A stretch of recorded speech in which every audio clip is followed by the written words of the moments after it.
करते. नमस्कार, मी वैशाली. राज्याच्या हवामानासंदर्भात एक अत्यंत महत्त्वाची अपडेट समोर येत आहे. आज 6 मे रोजी राज्याच्या विविध भागांत हवामानात मोठे बदल होणार असून विजांच्या कडकडाटासह पावसाची शक्यता वर्तवण्यात आली आहे.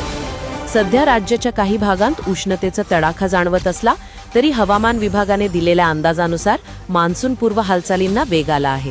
विदर्भातील नागपूर, वर्धा, भंडारा आणि गोंदिया या जिल्ह्यांमध्ये आज दुपारनंतर मेघगर्जनेसह पावसाची दाट शक्यता आहे. तसेच मराठवाड्यातील नांदेड, परभणी आणि हिंगोली या जिल्ह्यांमध्येही स्थानिक पातळीवर ढग तयार होऊन हलक्या ते मध्यम स्वरूपाचा पाऊस पडू शकतो. मध्य महाराष्ट्रातील काही जिल्ह्यांमध्ये देखील ढगाळ वातावरण राहणार असून सायंकाळच्या सुमारास सोसाट्याच्या वाऱ्यासह पावसाची हजेरी लागण्याची शक्यता नाकारता येत नाही.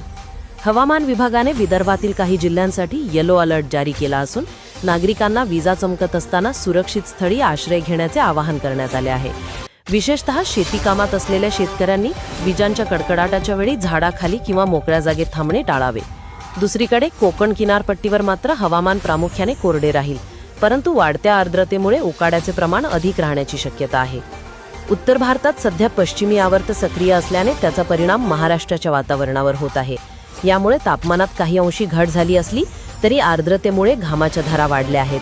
येत्या 24 तासांत राज्याच्या उर्वरित भागातही हवामानात असेच बदल पाहायला मिळतील.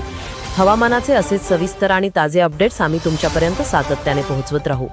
मी वैशाली आणि आमची संपूर्ण टीम तुमच्यासाठी अशाच महत्त्वाच्या बातम्या घेऊन येत राहू. धन्यवाद.